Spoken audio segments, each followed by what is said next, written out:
अन्न व औषध प्रशासनाचे गुप्त वार्ता विभागास मालेगाव मनमाड रोडवरून कर्नाटकमधून दिल्ली येथे रंग लावलेली सुपारीची अवैध वाहतूक ट्रकमधून होत असल्याची गोपनीय माहिती प्राप्त झाली होती।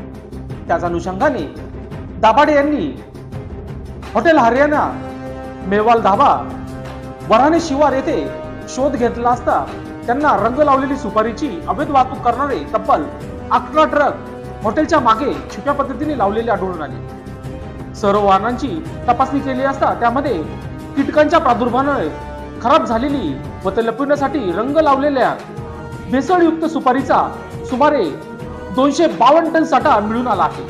त्यामुळे नाशिक कार्यालयाच्या पथकास पाचारण करण्यात आले।